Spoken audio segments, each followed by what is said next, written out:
1863. Pine Hollow in the Texas Panhandle.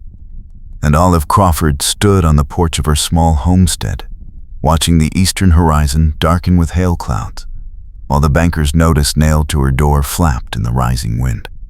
She had 3 days to pay a debt she never signed for, or lose the land she had worked 2 years to claim. The air smelled like rain and iron.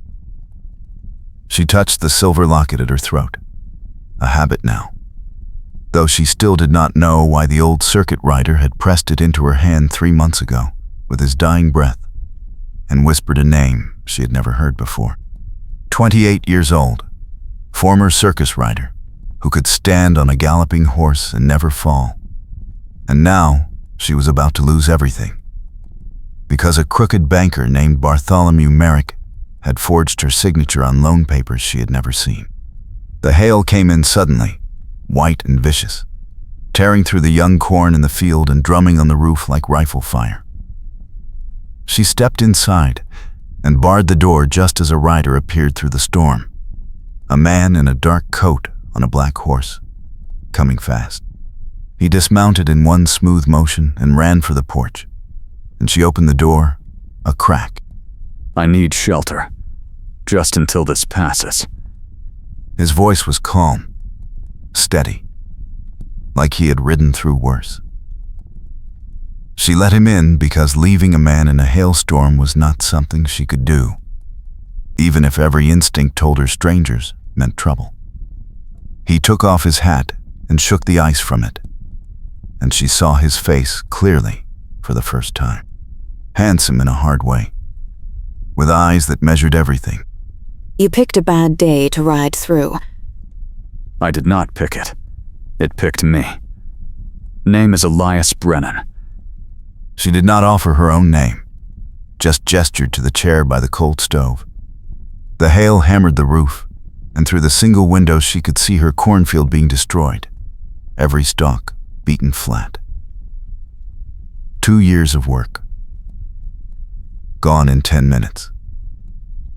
Elias watched her face and said nothing. The silence stretched. Then he reached into his coat and pulled out a folded paper. "I came to deliver this. Foreclosure notice. Bartholomew Merrick sent me. I work for the Pinkerton Agency. He hired us to serve papers on properties he is calling in." Olive felt her stomach drop. She took the paper and unfolded it with shaking hands. The signature at the bottom was hers, but it was not. Close enough to fool most people, but she had never signed it. "This is a forgery." "That is what they all say." "I do not care what they all say. I never borrowed money from Merrick. I saved every cent I earned riding in the circus, and I bought this land outright from the land office in Amarillo. I have the deed." She crossed to a small wooden chest and pulled out the deed, holding it up. Elias took it, examined it, then handed it back. "Then you have a problem, because Merrick has a loan document with your name on it and a judge who will uphold it. I have been doing this work for 3 months now, and I have not seen one person win against him." "Because he owns the judge." "Most likely." Olive stared at him, and he stared back, and something passed between them, a flicker of understanding. He had just admitted something he should not have admitted. "Then why are you here? Why not just let his hired guns do the dirty work?" "Because the agency sent me, and I follow orders." "Even when the orders are wrong?" He did not answer. The hail began to slow, the drumming on the roof fading to a patter, and then silence. Olive crossed to the window and looked out at the ruined field. Everything she had worked for flattened. Elias stood and moved to the door. "I delivered the notice. What you do with it is your business. But if you are smart, you will leave before Merrick sends men who are less polite than I am." He opened the door and stepped out onto the porch, and Olive followed. The ground was white with hail, the air sharp and cold. Wait, He turned. you said you follow orders. What if the orders are built on lies? Then someone needs to prove they are lies. Help me.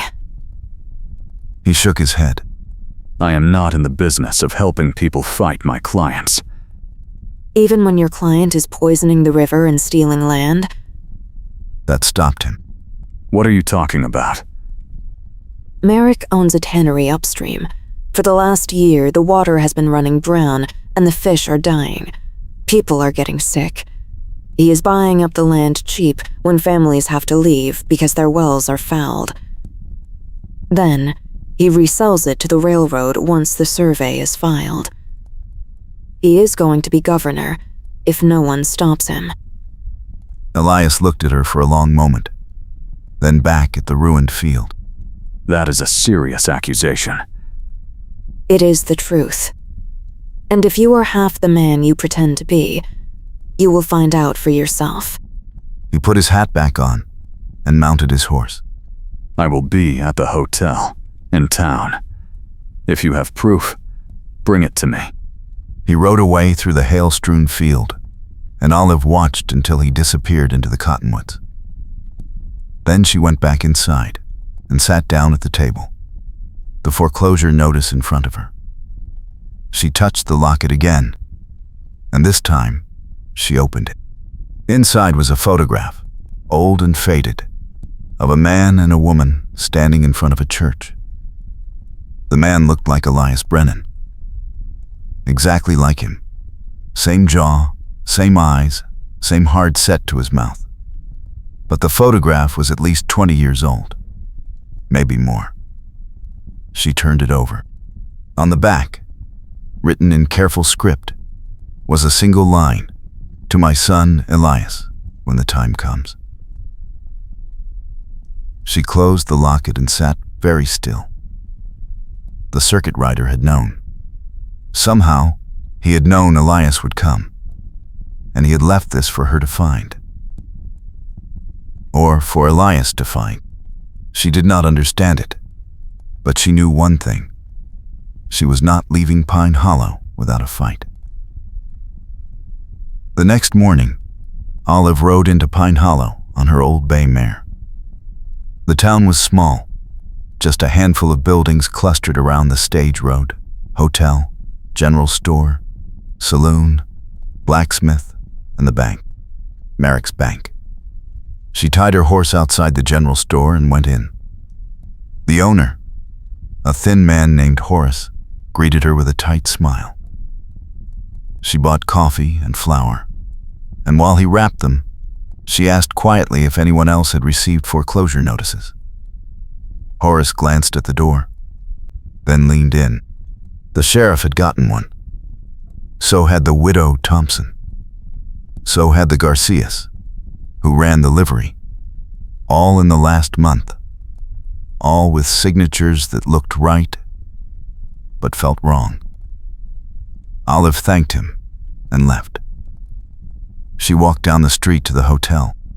Elias was on the porch, leaning against a post, watching the street. She climbed the steps and stopped in front of him. I need to show you something. He straightened. I am listening. Not here. Come with me. He hesitated, then nodded.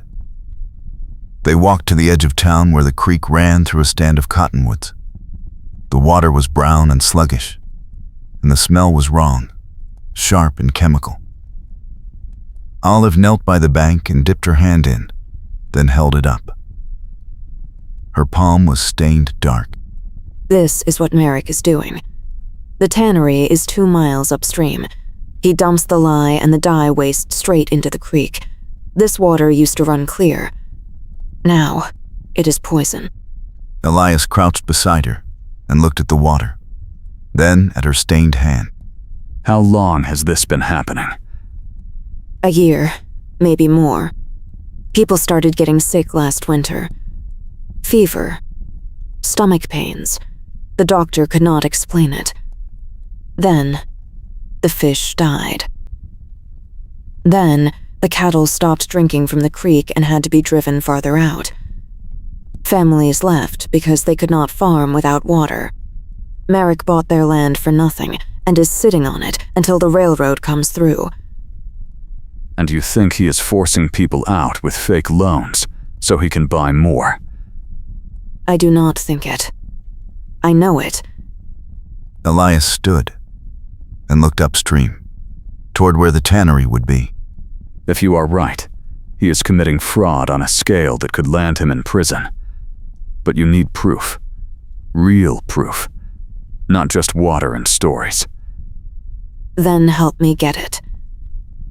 He looked at her, and for the first time she saw something shift in his face. Not a smile, but close. You are either very brave or very foolish. I have been called both.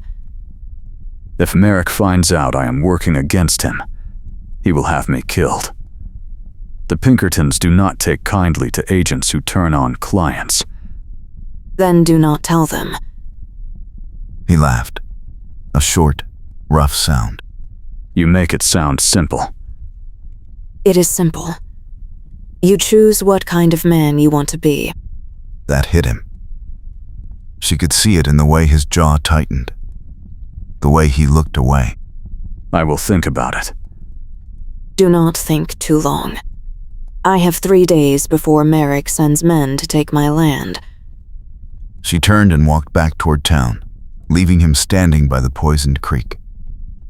That night, she sat at her table and opened the locket again. She studied the photograph, the man who looked so much like Elias. On the back, the inscription, "To my son Elias, when the time comes." Who had written it, and why had the circuit rider given it to her? She did not sleep well. The wind rattled the windows, and she kept thinking she heard footsteps outside.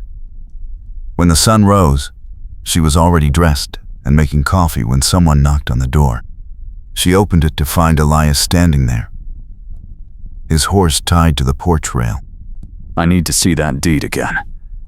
And any other papers you have. She let him in and spread the documents on the table. He examined each one carefully, then pulled out the foreclosure notice and compared the signatures. The forgery is good, but not perfect. See here, the way the tail on the R loops back?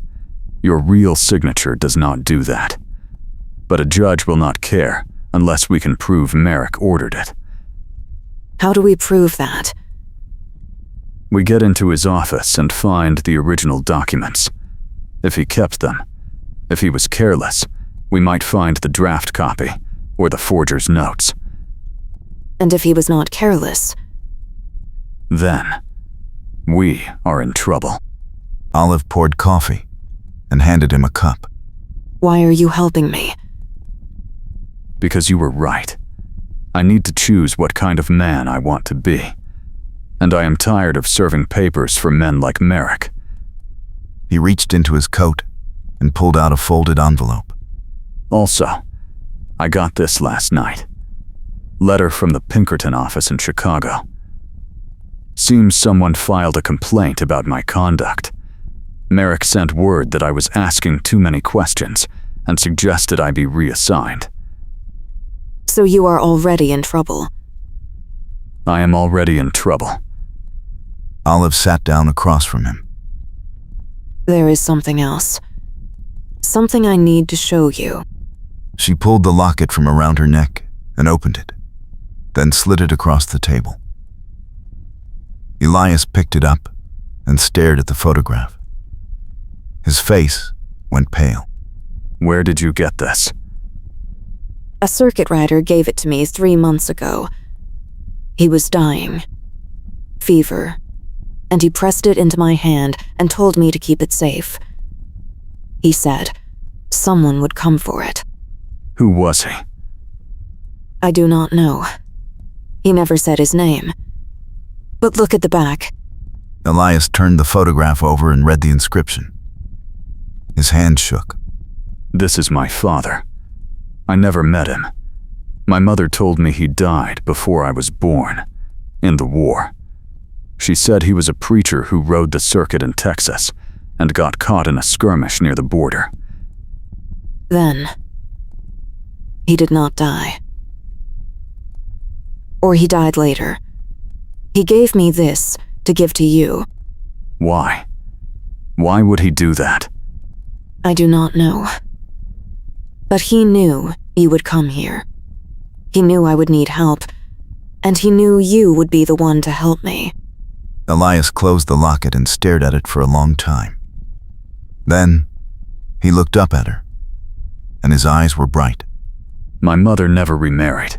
She raised me alone, working as a seamstress in St. Louis. She died 5 years ago. I thought I had no family left. Maybe this is why you are here. Maybe it is not just about Merrick and the land. I do not believe in destiny. Neither did I.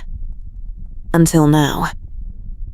He handed the locket back, but she shook her head. Keep it. It is yours. He closed his hand around it and nodded. That afternoon, they rode together to Merrick's tannery. It sat on a flat stretch of land 2 miles upstream. A long, low building with smoke rising from 2 chimneys and the creek running past its back wall. The smell was overwhelming, acrid and rotten. They tied their horses in the cottonwoods and crept closer, staying low. Through the open side door, Olive could see men working over vats of dark liquid, scraping hides and dumping waste into a sluice that ran straight into the creek. Elias pulled a small notebook from his coat and sketched the layout. We need to get into the office, see if there are records of what he is dumping, and when. If we can prove he is violating territorial health codes, we can bring in the marshal. The marshal is in Merrick's pocket. The territorial marshal is not. He answers to the governor, and the governor is not Merrick. Yet. They circled around to the back of the building. The office was a small addition on the east side, with 1 window. Elias tested the window and found it unlocked. He pushed it open and climbed through, then reached back to help Olive. Inside, the office was cramped and dusty, with a desk piled high with ledgers and loose papers. Elias went through the desk drawers while Olive checked the shelves. She found a ledger marked Acquisitions and opened it. Inside were lists of properties, purchase prices, and dates. Her homestead was listed, marked pending foreclosure. So were 10 other properties, all in Pine Hollow. All purchased for a fraction of their value, all from families who had left in the last year. She showed Elias, and he nodded grimly. This is enough to start an investigation, but not enough to convict. We need the forged loan documents. Olive kept searching. In a locked drawer at the bottom of the desk, she found a stack of papers bound with string. She pulled them out and spread them on the desk. Loan agreements, all unsigned. Blank forms, waiting for signatures. At the bottom of the stack was a practice sheet. Someone testing out different signatures, trying to match them. Her name was there, written a dozen times, each one slightly different. Elias took the papers and folded them carefully into his coat. This is it. This is proof. They heard footsteps outside, voices.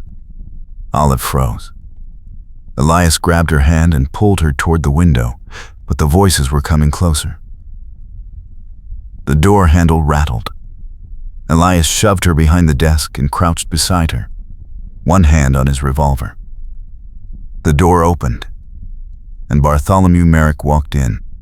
He was a tall man, well-dressed, with graying hair and a smile that did not reach his eyes. He stopped when he saw the open window. Merrick stepped closer to the desk, his gaze sweeping the room. Olive held her breath. Elias's hand tightened on his revolver. Merrick reached for the desk drawer, the one where the forged documents had been. He pulled it open, saw it was empty, and his face hardened. He turned and shouted for his men. Elias stood and pulled Olive to her feet. Run. They bolted for the window. Elias climbed through first and turned to pull Olive after him, but she caught her dress on the frame. She tore it free and tumbled through just as Merrick reached the window and grabbed for her. Elias shoved him back and slammed the window shut. They ran for the horses, Merrick's shouts echoing behind them. Men poured out of the tannery, armed with clubs and knives. Olive reached her mare first and swung up. Elias mounted and spurred his horse hard, and they galloped into the cottonwoods with Merrick's men close behind. They did not stop until they reached the edge of town. Olive's heart was pounding, her hands shaking on the reins. Elias pulled up beside her, breathing hard. Are you hurt? No. Are you? No. But Merrick knows we have the documents. He will come after us. Let him come. We have proof now. We take it to the territorial marshal. The nearest marshal is in Amarillo. That is 2 days' ride. Then, we ride. Merrick will send men. We will not make it. Then what do we do? Elias looked back toward the tannery, then at the town. We go to the people.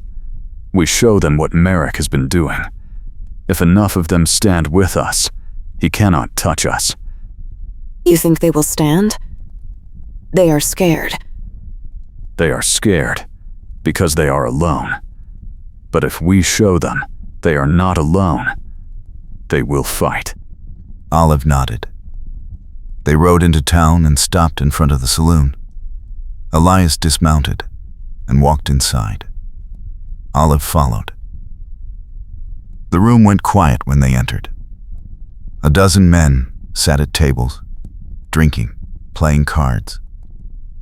The bartender, a heavy man named Frank, looked up. Elias pulled the forged documents from his coat and held them up. Bartholomew Merrick has been stealing your land.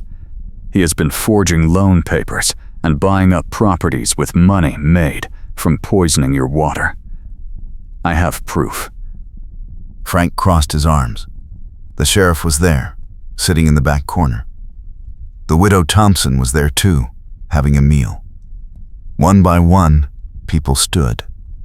Elias spread the papers on a table. The sheriff came over and looked at them, his face darkening. The widow leaned in. Others gathered around. Elias pointed to the practice signatures, to the blank forms, to the ledger, showing the properties Merrick had bought. He has been doing this for over a year, and he will keep doing it unless we stop him. The sheriff picked up one of the documents and studied it. He had received a foreclosure notice himself 2 weeks ago. He looked at Elias. The sheriff confirmed he recognized the forgery. Frank, the bartender, stepped forward. He had lost his brother's farm to Merrick 6 months ago. The widow Thompson said her husband had died from the poisoned water, and Merrick had tried to buy her house the week after the funeral.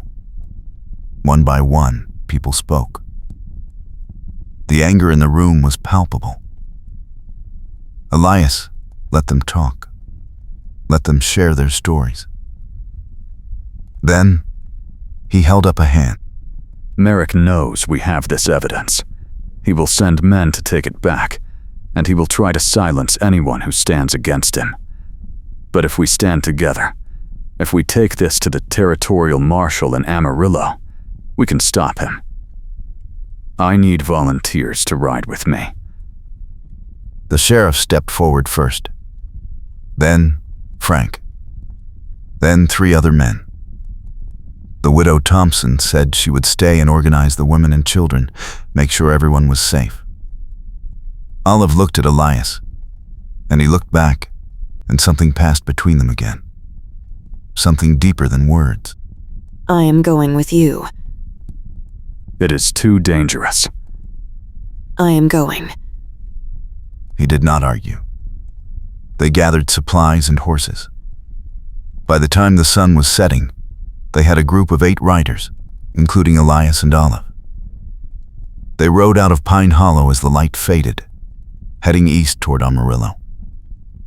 The night was cold and clear, the stars bright overhead. They pushed hard, stopping only to rest the horses. Elias rode beside Olive, and in the darkness, she heard him speak quietly. When this is over, what will you do? I do not know. Go back to my land, if I still have it. Try to rebuild. You could leave. Go east, like you planned. I could. But I do not want to. Not anymore. Why not? Because I have something worth staying for. He looked at her, and even in the dark she could see the question in his eyes. She smiled. This place. These people. You. He reached across the space between their horses and took her hand. They rode like that for a long time, hands clasped, not speaking. Behind them, the horizon began to glow. Olive turned in her saddle and saw riders coming fast, at least a dozen, maybe more. Merrick's men. Elias saw them too, and swore. Ride hard. Do not stop. They spurred the horses into a gallop. The others followed, but Merrick's men were gaining, fresh horses against tired ones. Elias pulled his revolver and fired a shot over his shoulder. A warning. The riders kept coming. The sheriff fired too, and one of Merrick's men fell back, clutching his arm. But there were too many. They were going to be overtaken. Ahead, the land opened into a wide canyon with rock walls on either side. Elias pointed. There. If we can reach the rocks, we can hold them off. They raced for the canyon, the horses straining. Olive's mare stumbled, and for a heart-stopping moment she thought they would go down, but the mare recovered and kept running. They reached the canyon entrance and dismounted, pulling the horses into cover behind the rocks.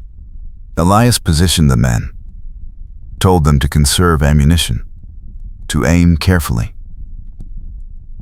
Merrick's men pulled up at the canyon mouth, just out of range. They did not charge. Instead, they spread out, surrounding the entrance. Elias counted them. 15 men, all armed, and more coming behind. The standoff lasted an hour. Merrick's men did not attack, but they did not leave either. They were waiting for something. Elias kept watch, his jaw tight. Olive sat beside him, her back against the rock, the locket heavy in her pocket. She pulled it out and opened it again, studying the photograph. Her father's face looked back at her, younger than she remembered, standing beside a man she had never seen. The resemblance to Elias was faint, but unmistakable. Same eyes, same line of the jaw. She handed it to Elias without a word.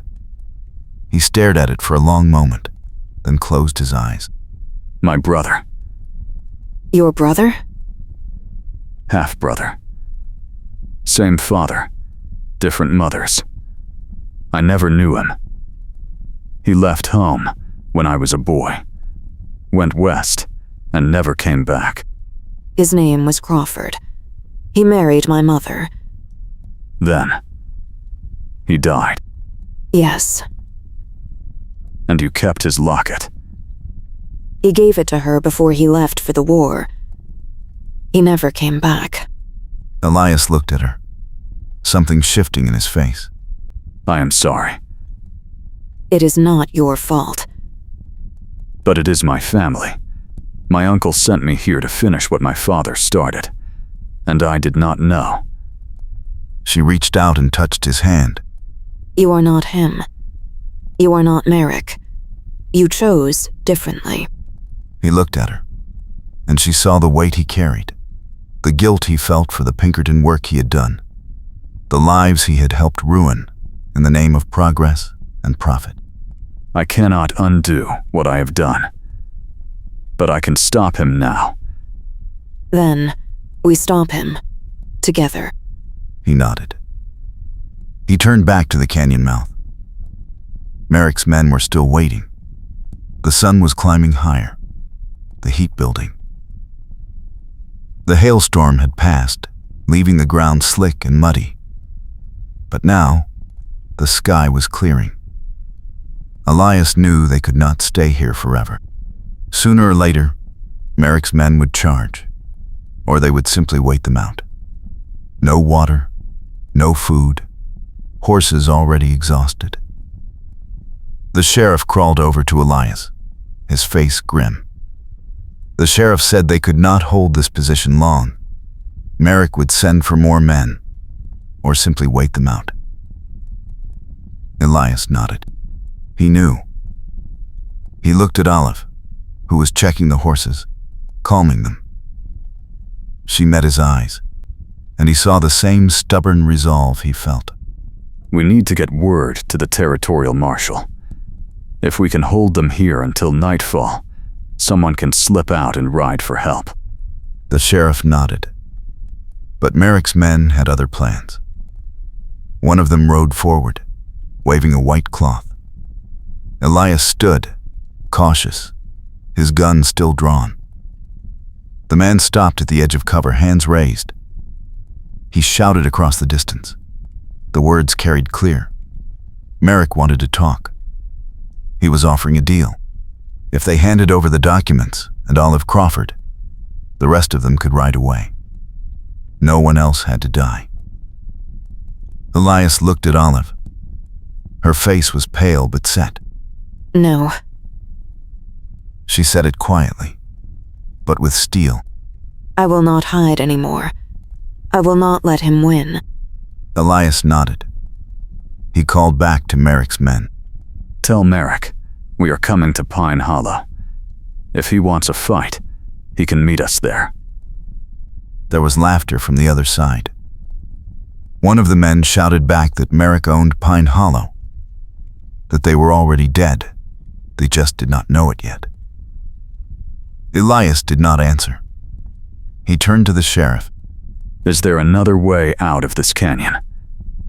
The sheriff shook his head. Only one way, through them.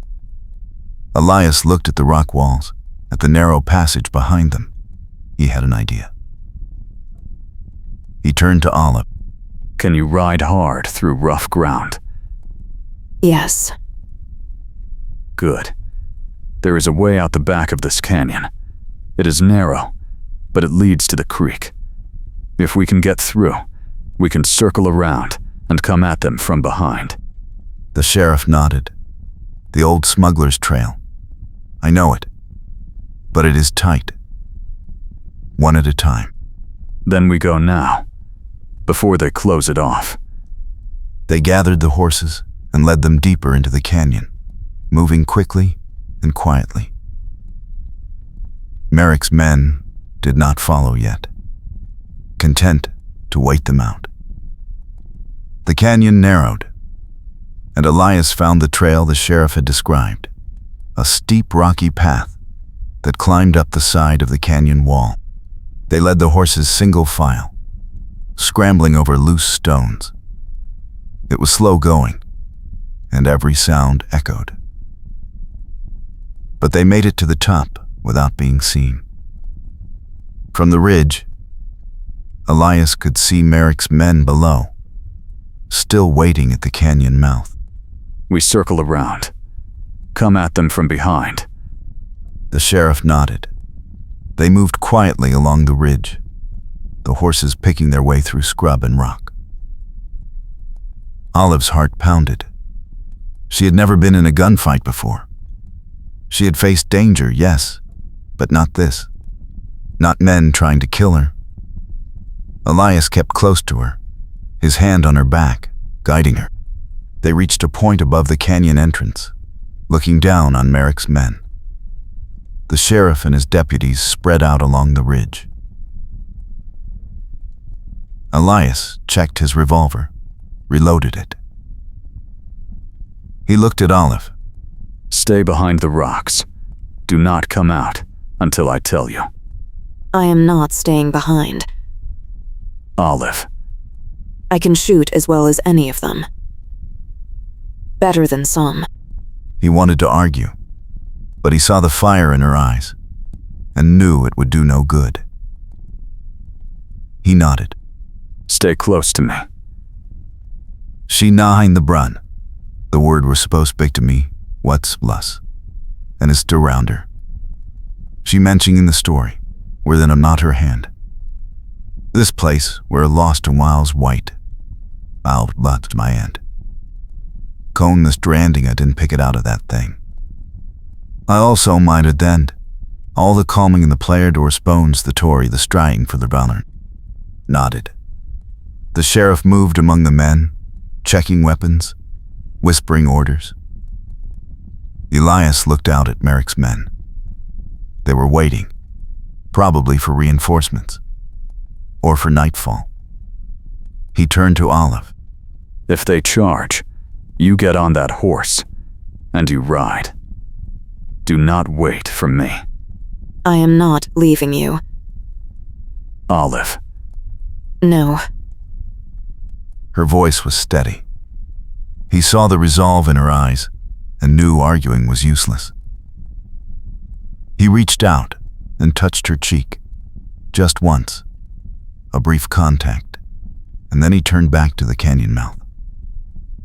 The standoff lasted an hour. Merrick's men made no move to attack, just watched, waiting. Elias knew what they were doing, waiting for reinforcements, waiting for dark. He looked at the sun. Still a few hours until dusk. They had to move before then. He gathered the men, spoke low. They could not hold this position. The canyon was a trap. If they stayed, they would be picked off one by one. They needed to break through, ride hard for Pine Hollow, get the evidence to the judge before Merrick could stop them. The men nodded, grim-faced. They knew the odds. Olive checked her mare, stroked the animal's neck. We ride together. Whatever happens. Elias nodded. Together. They mounted up. The plan was simple. Charge through, break the line, scatter them. It was a gamble, but staying here meant dying of thirst or being picked off one by one. Elias gave the signal. They burst from the canyon at full gallop, guns firing. Merrick's men were caught off guard for a moment, then returned fire. Bullets whined past. Olive felt one tug at her sleeve but kept riding. Elias was beside her, firing his revolver, reloading as he rode. The sheriff and his men followed, spreading out to make harder targets. They broke through the line, scattering Merrick's men. But the chase was not over. The riders regrouped and came after them again. The hailstorm hit without warning. One moment the sky was heavy and dark. The next the air was filled with ice, chunks the size of walnuts hammering down. The horses screamed and reared. Olive fought to control her mare, the hail striking her shoulders and back, stinging through the fabric of her dress. Elias grabbed her reins and pulled both horses toward a stand of cottonwoods, shouting for the others to follow. They huddled under the trees, the hail crashing through the leaves. the noise deafening. The storm was so thick they could barely see 10 feet. Merrick's men were lost somewhere in the white fury. The hail lasted 10 minutes, then stopped as suddenly as it had started, leaving the ground covered in ice, the air cold and clear. Elias checked the horses, then looked at Olive. Are you hurt? No, just bruised. We need to move. They will regroup. They rode hard for Pine Hollow, the ice crunching under the hooves. The town appeared ahead, small and quiet in the late afternoon light. Elias led them straight to the marshal's office. The marshal was a grizzled man named Holt, who listened to the story with a frown deepening on his face. When Elias finished, Holt leaned back in his chair. The marshal said he had suspected Merrick for a long time, but had no proof. The forgeries were good, and Merrick had friends in the territorial government. But with the documents and the testimony of the bank clerk, Holt said he could arrest Merrick and freeze his assets. The problem was getting to him before he fled. Merrick had men, and he had money, and he would fight. Elias said they needed to move tonight. Before Merrick heard they had reached town, Holt agreed and sent a deputy to gather a posse. Olive asked what she could do. Holt said she should stay safe, but Elias shook his head. She has more reason than any of us to see this through. I am going. Holt did not argue. As night fell, the posse assembled outside the marshal's office. 20 men, armed and mounted. Elias rode beside Holt, Olive beside Elias. They rode out toward Merrick's estate, a large ranch house north of town. The house was lit up, windows glowing in the dark. Merrick was hosting a dinner, according to one of the deputies. They approached quietly, surrounding the house. Holt pounded on the door and announced himself. There was a long silence, then the door opened. Merrick stood in the doorway, dressed in a fine suit, a glass of wine in his hand. He smiled. Merrick said the marshal was interrupting a private gathering and asked what this was about. Holt said he was under arrest for fraud, forgery, and conspiracy. Merrick laughed. He said Holt had no authority and no evidence. Elias stepped forward and held up the leather pouch. We have everything. The forgeries, the clerk's testimony, your connection to the factory. Merrick's smile faded. He set down the glass and stepped back into the house. Holt shouted for him to stop, but Merrick was already running. Shots fired from inside the house. The posse returned fire. Elias grabbed Olive and pulled her behind a wagon. The firefight lasted only minutes. Merrick's men were outnumbered and outgunned. Some surrendered, others ran. Merrick himself tried to escape through the back, but 2 deputies caught him in the yard and dragged him back. Holt cuffed him and read the charges. Merrick said nothing, his face white with rage. The posse took him back to town and locked him in the jail. The bank clerk was brought in to give a formal statement. By morning, the territorial judge had issued a warrant for a full investigation. Merrick's accounts were frozen, his properties seized. The loans he had called in were declared void pending review. Pine Hollow was saved. The town erupted in celebration. People poured into the streets, shaking hands, embracing. Olive stood on the steps of the marshal's office, watching the crowd. Elias stood beside her, his hat in his hands. She looked at him. What happens now? I do not know. I suppose I go back to the agency. Report what happened. And then? I have not thought that far. You should. He turned to her. What about you? You have your land back. You can rebuild. I can. But I do not want to do it alone. He looked at her for a long moment. Then he smiled, slow and warm. I was hoping you would say that. She smiled back. You are not leaving, are you? No. I think I am done running. They stood close, the noise of the crowd fading into the background. Elias reached into his pocket and pulled out the locket. He opened it and looked at the photograph inside. The two of them standing together in front of a building that no longer existed. A moment captured before it happened. He handed it to Olive.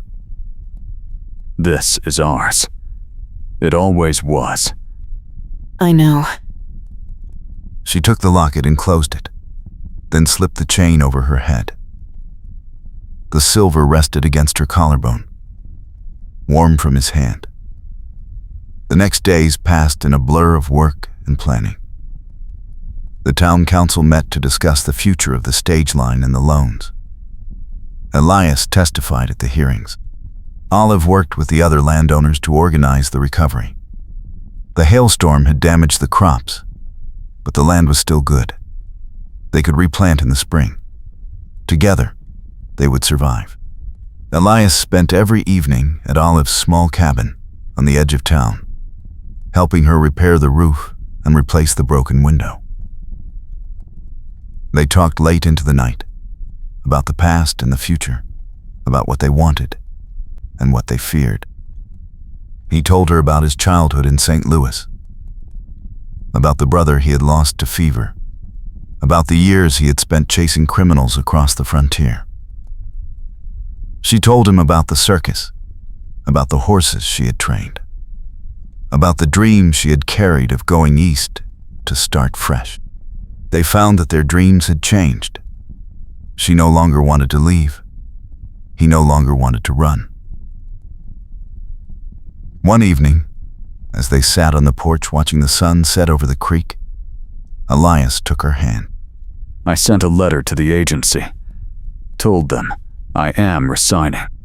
You did? Yes. I have been chasing other people's problems for too long. I want to build something of my own.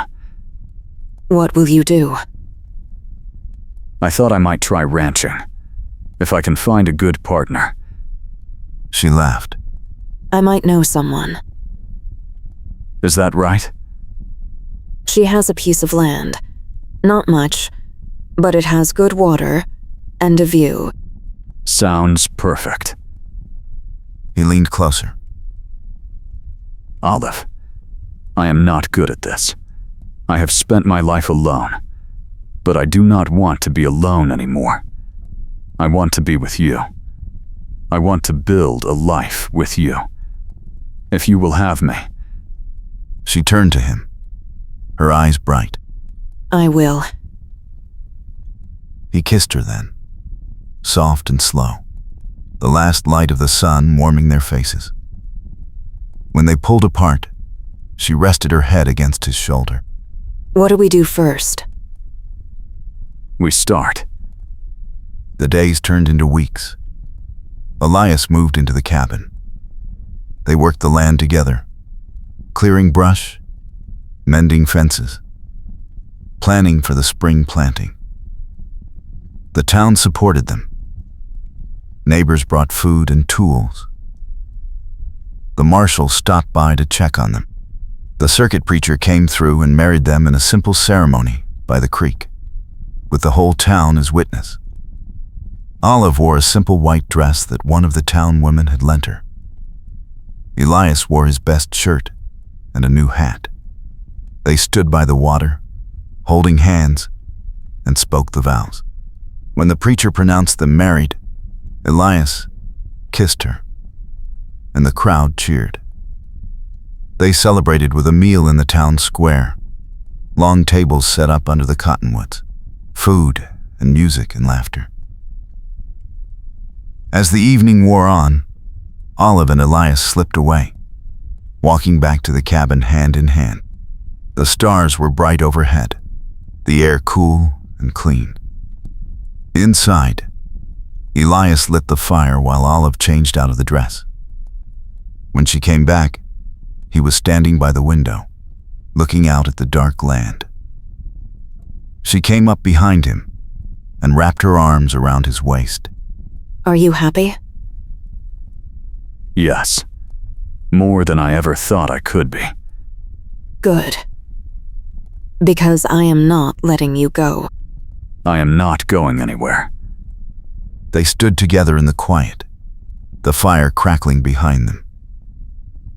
Outside, the land stretched away into the darkness, full of promise and hard work and hope. But they were together, and that was enough. The winter came, cold and harsh. Snow covered the valley, and the creek froze over. Elias and Olive stayed close to the fire, working on plans for the ranch, talking about the future. In the spring, they would plant crops and buy cattle. They would build a bigger house, maybe hire hands. They would grow. One night, Olive woke to find Elias sitting by the fire, staring into the flames. She got up and joined him. What is wrong? Nothing. I was just thinking. About what? About how close I came to losing this. Losing you. If I had taken that train. If I had not come back. But you did. Yes. And I am grateful. Every day. She took his hand. We were meant to find each other. The locket proved that. You really believe that? I do. Then so do I. They sat together in the firelight, the snow falling softly outside, the world quiet and still. The past was behind them. The future was ahead. And they would face it together. By the time spring came, the town had recovered. The stage line was rerouted back through Pine Hollow. New businesses opened. Families who had been on the edge of leaving decided to stay. Merrick was tried and convicted. He was sent to prison in the territorial capital. His estate was sold to pay restitution to the families he had defrauded. The factory was shut down, and the river began to clear. Olive and Elias planted their first crop, wheat and barley. They bought a small herd of cattle and hired 2 hands to help with the work. The ranch grew slowly but steadily. By summer, they had a new barn and a bigger house, with a porch that overlooked the creek. One evening, they stood on the porch together, watching the sun set. Olive leaned against Elias, his arm around her shoulders. We did it. We did. I never thought I would have this. A home. A family. Family? She'ing more nor fletter. One size. Or were cless down. When you were dust, at few year in my drams. There were nuft, the lust lodsbach. But's just. Is fine. I teaching then ties. Our't fire. I told it fire. But my finally was pay for a cry situating. I suddenly. She looked up at him, a small smile on her lips. Yes. In about 6 months. He stared at her, then a grin broke across his face. He picked her up and spun her around, laughing. Are you serious? Yes. Olive, that is the best news I have ever heard. He set her down and kissed her, deep and long. When he pulled back, his eyes were bright. We need to build a bigger house. We just built this one. Then, we will add a room. She laughed and kissed him again. They stood there as the sun dipped below the horizon, painting the sky in shades of gold and red. The ranch spread out before them, peaceful and whole. The creek flowed through the valley, clean and clear. The town of Pine Hollow was rebuilding, stronger than before. Merrick was gone, his empire dismantled. The people were free. And here, on this land that had cost so much to keep, Olive and Elias had found something neither had expected. A home. A future. A love that had survived fire and flood, danger and betrayal. Elias pulled her close, his hand resting gently over her stomach. I love you, Olive Crawford. I love you too, Elias Brennan. The last light faded from the sky, and the first stars appeared. Behind them, the lamp glowed warm in the window of their home. Around them, the land stretched out, wild and beautiful, waiting for the life they would build together. They stood together at the edge of the porch, holding each other close, and watched the night come on. The story that had begun in a hailstorm, with a desperate woman and a man sent to take her land, had ended here, at the place where they both belonged, together.